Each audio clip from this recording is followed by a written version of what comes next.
Au milieu des herbes folles, 2 tombes anonymes et des parents toujours en deuil. Mamadou Karfa et Tierno Sadou sont enterrés ici. Ils avaient 18 et 19 ans lorsqu'ils ont été abattus par la police en marge d'une manifestation contre l'ex-président Alpha Condé. Aujourd'hui, ça fait 2 ans et je ressens toujours de la colère, beaucoup de colère. J'ai le cœur serré, je vis avec ça. Et chaque fois que je vois les enfants du quartier, ça m'envoie à la mort du mien.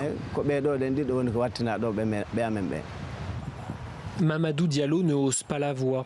Pas un mot plus haut que l'autre pour cet homme de 72 ans malgré sa douleur. À ses côtés, Mamadou Ba lui aussi a perdu son fils. Les 2 jeunes étaient de très proches amis et la répression ne s'est pas arrêtée là. Le jour même de l'enterrement, les policiers ont tiré sur la foule en deuil. Ils sont là en train de lancer des gaz lacrymogènes au niveau du cimetière. Ces images ont été filmées en octobre 2019. À l'époque, Alpha Condé est alors lancé dans une quête effrénée d'un 3e mandat présidentiel. Il tente par tous les moyens de museler ses opposants. Ce jour-là, 11 corps doivent être inhumés. Tous sont tombés lors des manifestations. 2 ans après les faits, aucune des familles présentes n'a oublié. Ce qui est arrivé, c'est du jamais vu. Aucune religion ne peut accepter ça. Même l'esprit humain a du mal à le concevoir. Suivre des gens jusque chez eux, puis dans le cimetière, gazer à l'intérieur, tirer sur les familles en deuil, ce régime est allé à chaque fois plus loin dans l'horreur.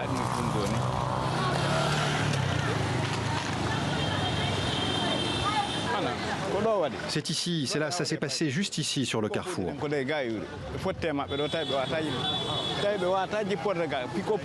Ils ont tiré sur les enfants, les pick-up de la police étaient juste là-bas derrière. Les enfants étaient bloqués, ils ont tenté de fuir. Le premier a été abattu et quand le second a voulu lui porter secours, il a été tué lui aussi. Ils sont tombés l'un sur l'autre, morts, tous les 2. Les nouvelles autorités militaires qui ont pris le pouvoir l'ont promis. Le temps de l'impunité est désormais révolu en Guinée. Mais les familles Ba et Diallo n'y croient pas. Pourtant, dans une vieille boîte en carton, elles conservent des preuves qu'elles voudraient pouvoir oublier. Des cartouches de gaz lacrymogène, un plâtre, des photos et des vidéos. Nous savons tous que dans ce pays, la justice est de mèche avec le gouvernement. Mais portez plainte, pourquoi? La vidéo que vous avez vue, elle a fait le tour du monde. Et après? Ce que je veux, c'est que mes enfants ne soient pas morts pour rien. Moi, je sais que je n'aurai pas la justice, mais je prie Dieu que personne d'autre ne ressente ma douleur.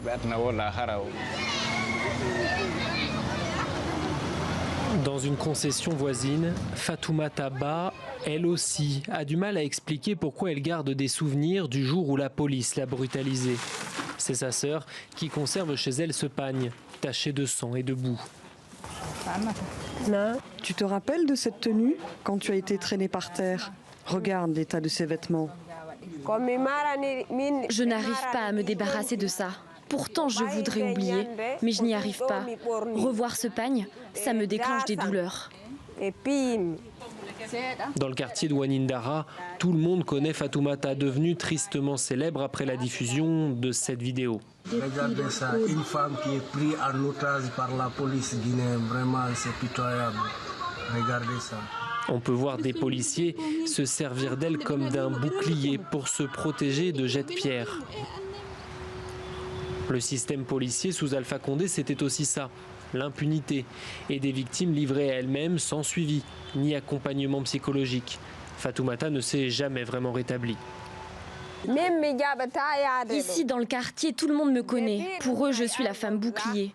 Mon fils a fini par partir à l'aventure parce qu'il avait honte. Je n'ai plus aucune nouvelle de lui. Je déteste revenir ici. Je déteste ce quartier. Depuis l'élection d'Alpha Condé en 2010, plus de 200 personnes ont été tuées par les forces de l'ordre, estime Amnesty International. Sur la même période, un seul policier a été condamné pour la mort d'un manifestant.